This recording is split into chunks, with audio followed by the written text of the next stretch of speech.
Sekarang kita belajar rumus akar. Jika kita punya A pangkat N lalu di akar M, artinya sama dengan A pangkat N per M. Ayo kita review lebih detail. Jika kita punya akar 4, seperti kalian ketahui hasilnya adalah 2. Karena sebenarnya di sini ada angka 2, tapi tidak tertulis.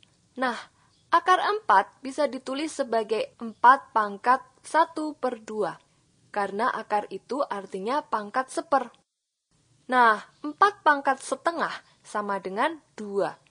Ingat ya cara penulisan ini? Akar N dari suatu bilangan itu artinya pangkat seper N.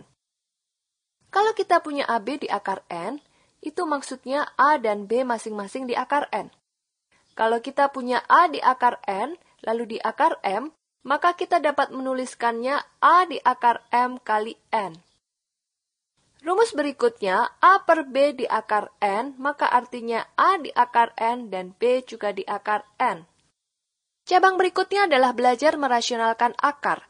Dalam aturan pecahan, tidak boleh ada penyebut yang berbentuk akar. Jika ada penyebut yang berbentuk akar, maka bilangan itu menjadi tidak rasional alias irasional.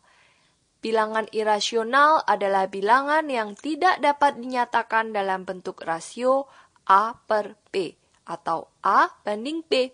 Tidak mungkin kan kita menuliskan skala peta 1 banding akar 100. Wah, belum pernah lihat tuh. Seharusnya yang benar adalah 1 banding 10. Atau kita membuat resep masakan nasi banding air sama dengan 1 banding akar 5. Bisa-bisa ibu-ibu jadi pusing menghitung, tidak jadi masak deh. Nah, makanya kita perlu merasionalkan akar. Trik untuk dapat menghilangkan bentuk akar pada penyebut adalah dengan cara mengalihkan dengan sekawannya atau dengan akar yang serupa. Ayo kita lihat.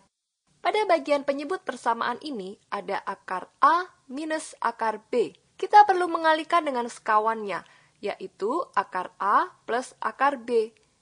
Sekawan itu angkanya harus sama, tapi tandanya berlawanan. Positif sekawannya negatif, dan sebaliknya. Ini adalah cara jitu supaya akar di penyebut bisa hilang. Kita lihat ya nanti. Nah, kalau pada bagian penyebut dikalikan sesuatu, maka bagian atas atau pemilangnya juga harus dikalikan hal yang sama, supaya fair dong. Ayo sekarang kita execute alias kita lakukan. Yang atas dibuat tetap saja. Pada bagian bawah kita perlu ingat, kalau A plus B dikali A min B, maka hasilnya adalah A kuadrat min B kuadrat. Lihat penjelasan pada bab aljabar ya. Nah, mengikuti rumus aljabar ini, maka akar A kuadrat sama dengan A, dan akar B kuadrat sama dengan B. Jadi hasilnya adalah A min B. Yeay, pangkatnya hilang. Ini adalah cara jitu yang kamu perlu ingat untuk menghilangkan masalah jerawat. Maksudnya pangkat di penyebut. Nah, kalau yang di sebelah sini dikalikan dengan sekawannya. Sekawannya adalah bilangan yang sama. Yaitu karena di sini akar B, jadi dikalikan akar B. Akar B kali akar B sama dengan B. Sehingga sudah tidak ada lagi penyebut di bawahnya.